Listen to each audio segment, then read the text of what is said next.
Thank you, everybody, for joining us here. We've been talking with Ray a little in the past about this financial apartheid.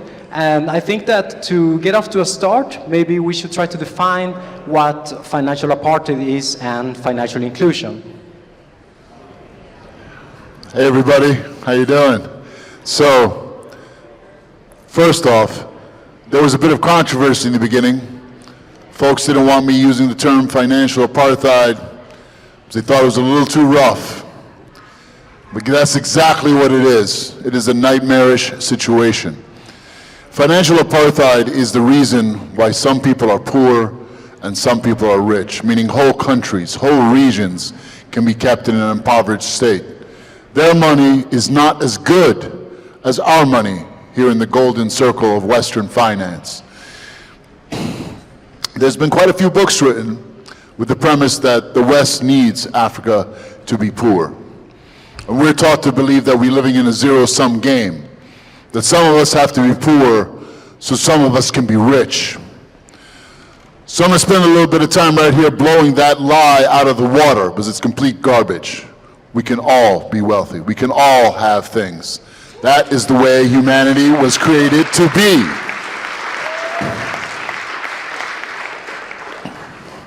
And nowhere is that evident in this community right here. 7 years ago, I was homeless in New York. Then Bitcoin entered my life and I came into this amazing community. And that is happening all over the world. Right here in El Salvador, the savior, with the great people and the great president of this country. But guess what? The peoples of Africa, specifically Western Africa, and I have to give a special shout out to the Nigerian youth for showing us over the past 6 years what Bitcoin's killer app really is. It is not just a store of value. It is a means of exchange to enable them to have the access that they deserve. People have been preaching about financial inclusion for a while, but no one has done anything about it. But it's the youth of Africa that took matters into their own hands. And they took this peer-to-peer electronic cash, and they found a way for it to solve every single problem they have. So let me give you some examples.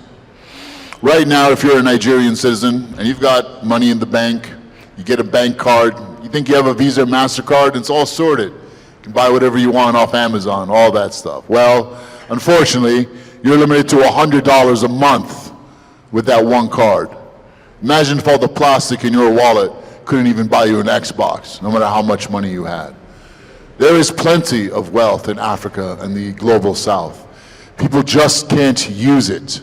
We all know the story with high remittance fees. We all talk about that.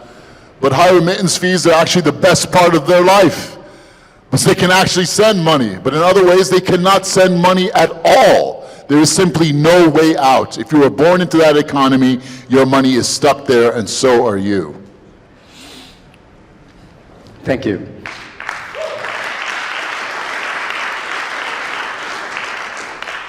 Paxful is having right now a big presence in the whole of El Salvador. And this is not the only country where you have a great presence. You have a big presence and you are trying to educate people all over the world. Would you like to share some of the experiences you had comparing El Salvador to other parts of the world? Sure.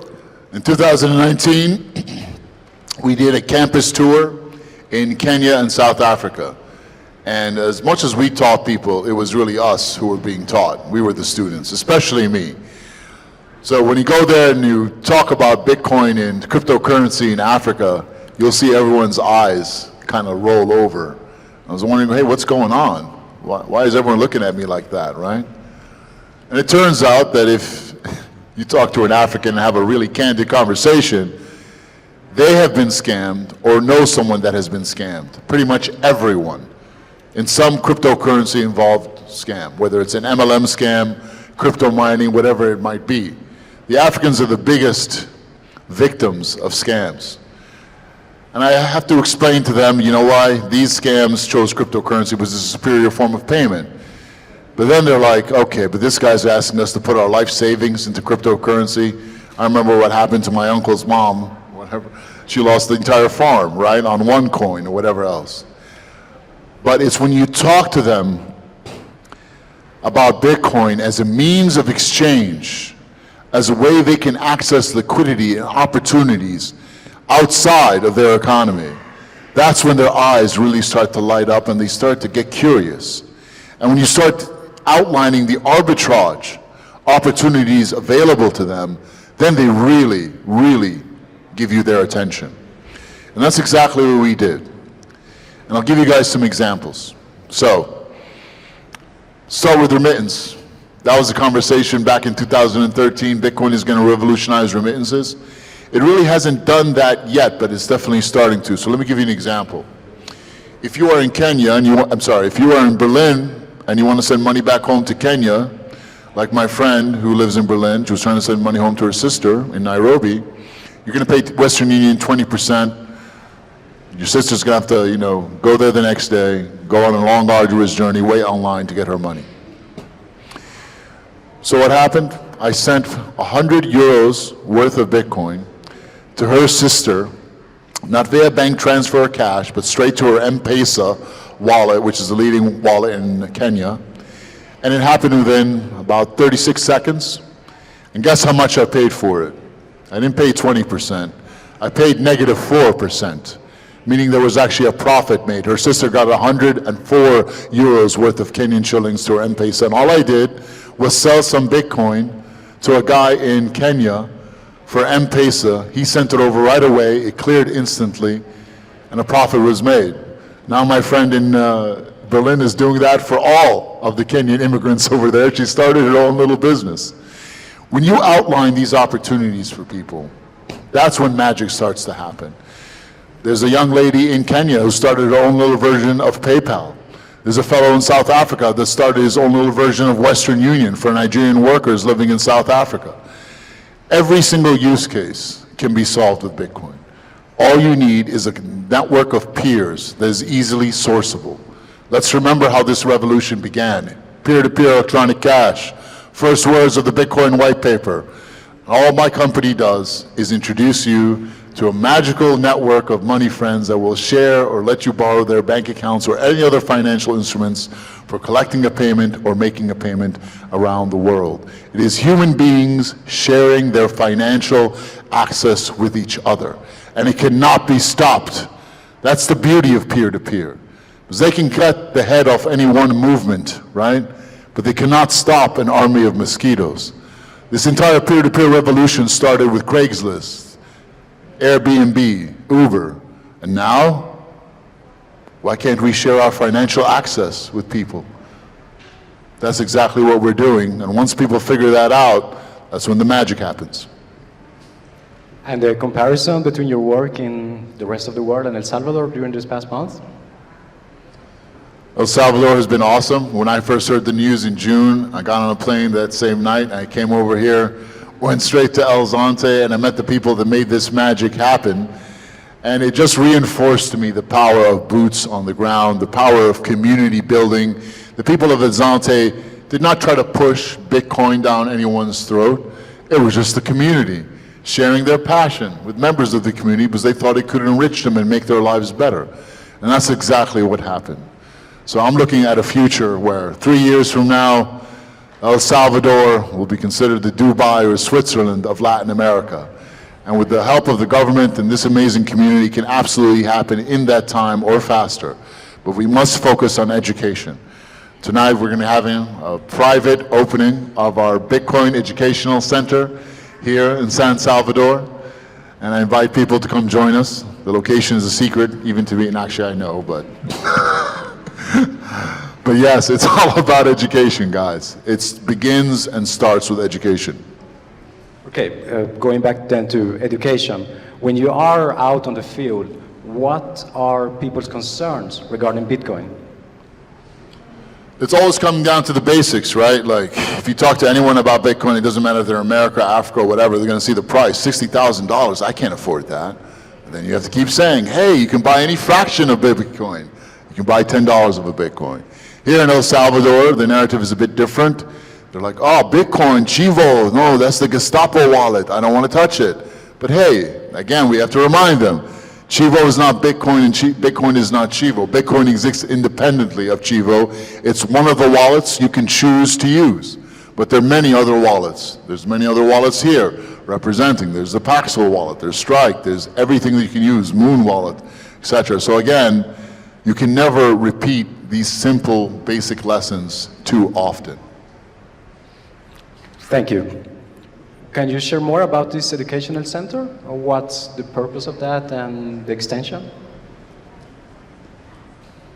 So the purpose of that is to recreate that magic in El Zonte where anyone can come on over, young, old, rich, poor, doctor, lawyer, taxi driver, university student, and they can learn about Bitcoin. Not just, again, as a speculative asset class with a highly volatile exchange rate, but as something they can use in their daily lives every single day for payments, remittance, wealth preservation, which is growing as a use case, and also commerce.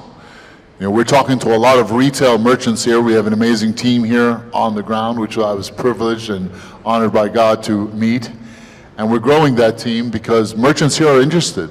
They want to use Bitcoin.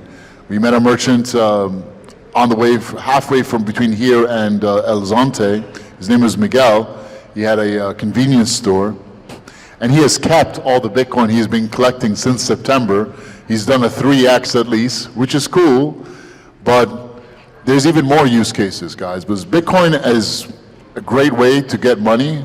You could, you know, sell coffee with it. But the real magic of Bitcoin shines in global, cross-border payments. Things that were normally not possible, Bitcoin can allow you to do. On my platform, we see all of these amazing corridors being born every day. Corridors you couldn't imagine. Like, maybe I shouldn't say this, it's kind of secret, but hey, Dominican Republic to Kenya.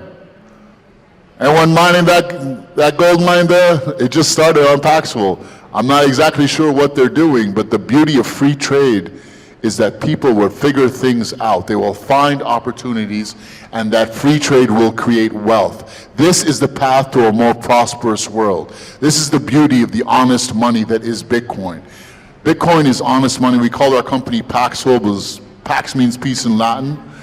So it's our vision of a more peaceful world. Because if we can all access the financial system, we can all have equal opportunities to wealth, we will all be prosperous.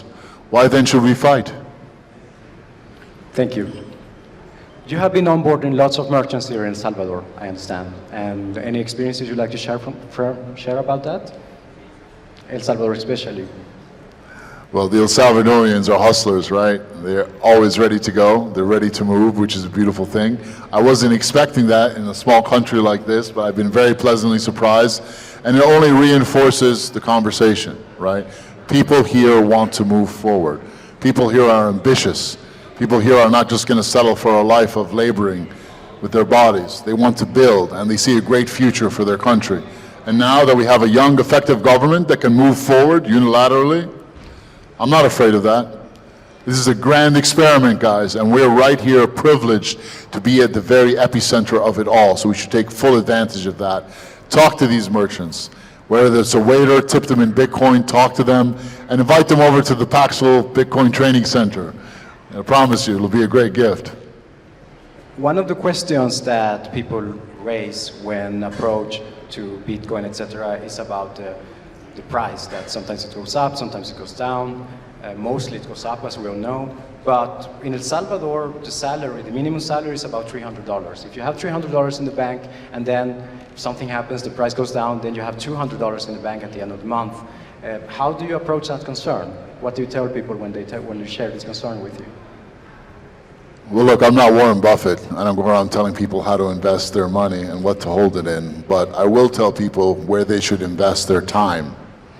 And every single moment that I've invested in learning about Bitcoin, learning about the financial opportunities of truly peer-to-peer powered free trade has come back to me 10,000-fold.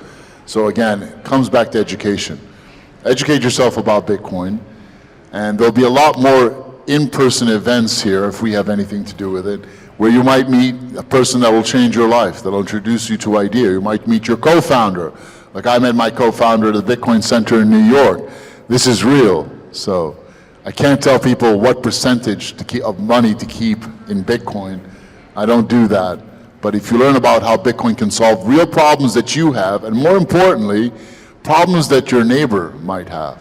That's the entrepreneurial journey, right? You find a problem and you start to solve it. First for one small group of people. You iterate on that until you have a beautiful product, and then you scale. And anyone can do that. It doesn't matter if you're selling Bitcoin for free trade coffee, pineapples, cacao beans, whatever it might be, building an app around Bitcoin. It's absolutely the way forward. And I have to say another thing too. I am so thoroughly impressed with the people of El Salvador and their initiatives to bring women into every facet of the culture here. We just met with the CEO of Banco Hipotecario, a lady, her name was Selena, and she was brilliant.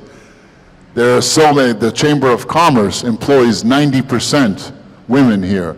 So women are taking a definitive lead here in El Salvador. And again, it makes me so confident of El Salvador as a beacon for the world, not just in Bitcoin adoption, but education and everything. Because the truth is, guys, men might have money, but it's really the women that employ it and use it. And all financial revolutions really at the heart are led by women. So it's another huge sign of El Salvador's progressiveness. That's truly fantastic. El Salvador, that this new technology is also developing the culture of El Salvador in that sense. I don't know if there are questions from the audience.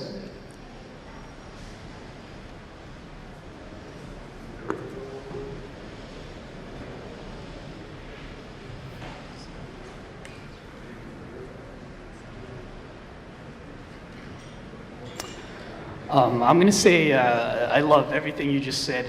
Cut straight to the point of the economy here, the world economy, and everything. But I want to ask you about the proper infrastructure in place or to place, for example, in El Salvador. You are an education company and you want to educate, but to take it from one step to the other, there is sort of a bridge to leverage Bitcoin and teach everyone in El Salvador, but you also want to, how do you see yourself working, for example, with nonprofit organizations and teaching them in different industries, for example, like in the agriculture industry, to leverage Bitcoin, of course, but also teach them how they can use the power of the internet, e-commerce, sell online, through leveraging with Bitcoin. So do you work with some of these non-for-profits in different industries and teach them these kind of stuff? Ooh, you were sent by God, brother, because you asked the question I've been dying to hear. So now I get to plug Built with Bitcoin. Built with Bitcoin is an instrument of social good, technically a non-for-profit in the United States. We started 5 years ago.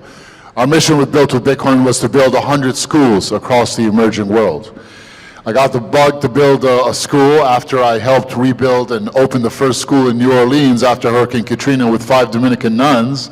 And to that end, up to date, we have completed our 6th school. 3 schools in Rwanda, 3 schools in Kenya, 2 schools in Kenya, 2 schools in Rwanda, 2 schools in Nigeria. And I'm happy to help that we helped refurbish and paint and polish up a school here in Tasverde Island. I keep mispronouncing that. I've still got the paint on my arm. But non-for-profits can use Bitcoin, absolutely.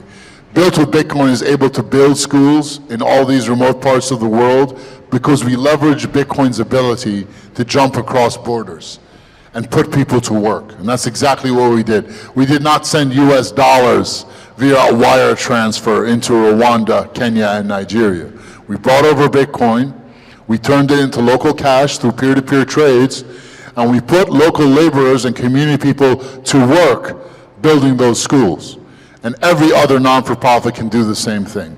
You'd be surprised at the difference it makes. It makes things so much easier.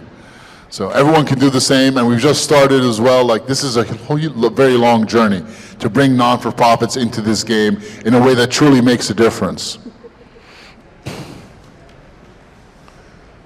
No one clap, damn you!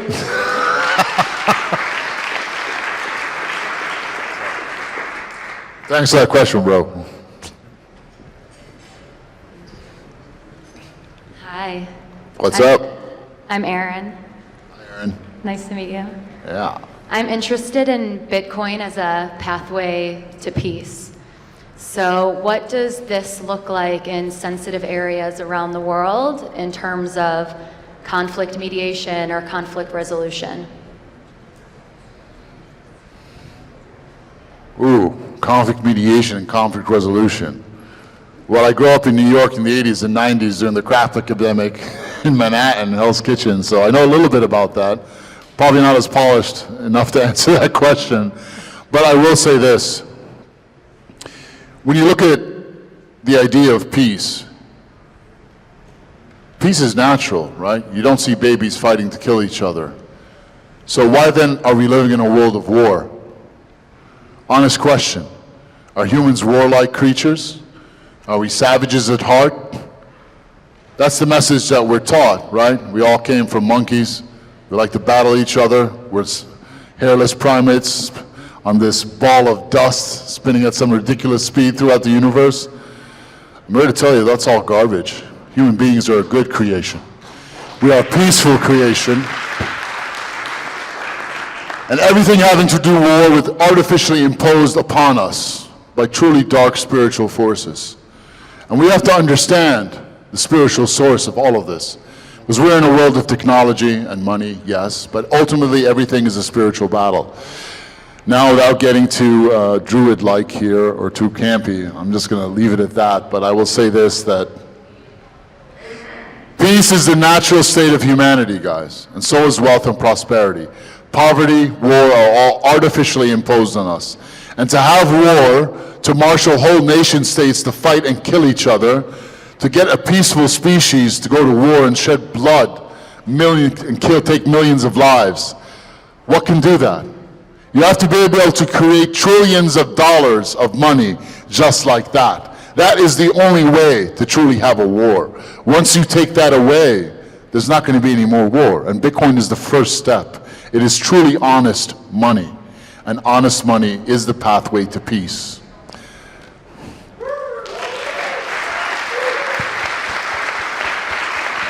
Thank you, sister. Thanks, Aaron. Other questions from the audience? Yes. Hello, so I am from El Salvador, and I've been trying to onboard a lot of people into Bitcoin, family and friends. And I've approached this, from the economical point of view or even from the technological point of view, and because there's several approaches, right? But it seems that whether it's because of political issues or whether even my friends that they were given $30 worth of Bitcoin, I told them that it was going to be more money in the future so that they should hold them. And the same day that they got it, they spent it. And so I guess that you have onboarded a lot of people into Bitcoin. So what would be your advice into doing that? Well, brother, it's obvious you have a lot of empathy. You care about people. You care about them after you've interacted with them and you're worrying about their journey. And that's beautiful. I also have a lot of empathy. It's what powers my work. But, once we plant the seed in people, it's their journey at that point. It's our job to create a fertile atmosphere that transcends just one experience. That's really what this game is about. That's what community building is about.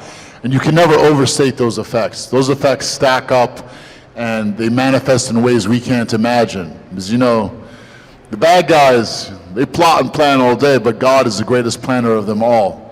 Even with COVID and all of these restrictions around us, the right people are meeting every single day. Seeds are being planted and plans are emerging that will bear fruit years from now. So just keep going, brother. The universe is with you.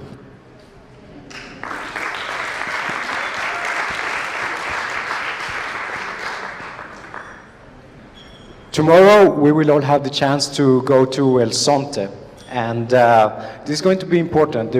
Those of you who were able to attend the opening of the ceremony yesterday, they saw the emotion that Jorge shared with all of us. And I think that going to El Sonte is important in a way because then you can see, in a way, what the future could look like for most of Salvadorians in some years. I know it's kind of difficult to predict the future, but we're only 2 months into the adoption of Bitcoin in El Salvador. We're already seeing, a kind of big acceptance already. on Sunday, we hosted a workshop together with your colleague, with your team member Renata, and she was telling us that even in San Miguel or Santa Ana, you see that there are more Bitcoin, how to say, Bitcoin-friendly. They accept more Bitcoin than El Solte itself. I know it's difficult to predict the future, but 1 year from now on, how do you think it will look? Well, I don't really have to think about it too much, because I've already seen it happen before in Western Africa. You know, 6 years ago, we were saying that Africa was going to lead cryptocurrency adoption, Bitcoin adoption, and everyone said we were crazy, that the Africans couldn't figure it out. Why would people making $2 a day get into Bitcoin, right? I still got those haters' tweets on my wall. I'm going to put them on my wall someday. And now look, Africa is leading Bitcoin adoption. How did it happen? So it didn't happen with Africans going around and trying to buy coffee with Bitcoin. They had very real problems with it, and they began experimenting. The first step is we had to get Bitcoin into the country. It was very difficult in Africa. We had to employ a hack with gift cards and Chinese gamers and making all that happen, which worked, thank God. But here in San Salvador, since it's sanctioned by the government and supported, no hacks are necessary. So now it comes down to the ingenuity and resilience of the entrepreneurs here. If I am in San Miguel and someone I trade with is in La Paz, and I don't want to have to make the trip with them to transact and pay for things, well, now we have a way to do that. From region to region, maybe it's only 50 miles separate, but it'll save us time if we just use Bitcoin.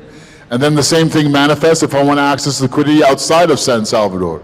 We're bordered by Honduras, by Guatemala. There's a lot of trade happening between El Salvador, Guatemala, and Honduras, right? How are those settlements happening right now? Can Bitcoin help improve those settlements? Absolutely. We saw the same thing in Western Africa as well, and a huge corridor emerged between Nigeria and Ghana, so much so that it became our leading countries. And the same thing will happen here, naturally. All we have to do is keep our eyes on the prize, keep focused on education, keep planting those seeds, and I promise you it'll happen even faster this time. Thank you.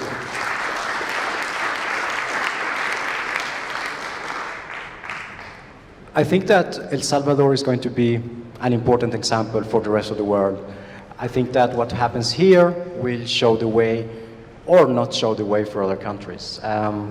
In your groundwork that you have in different countries, many people are interested about this, that which country do you think or believe will follow next? Well, it might be even harder than predicting the Bitcoin price. There's certainly a lot of candidates out there right now, people talking about Paraguay, Brazil. You know, we're talking to several governments in the Middle East, Sub-Saharan Africa. But you really don't know, brother. I will say this, everyone is watching this experiment. Everyone is watching this experiment. The people we talk to in these countries, they're all asked questions about El Salvador. What is really going on there? They ask us, hey, what's happening over here? And I tell them the same thing I'm telling you.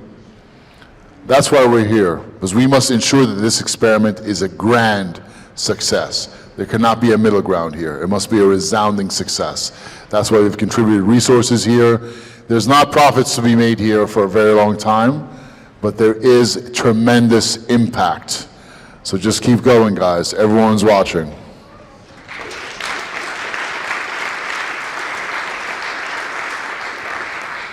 Yes, I think that this will be the example as to follow or not to follow, as you said. Thank you. Thank you, bro. Thank you, everyone.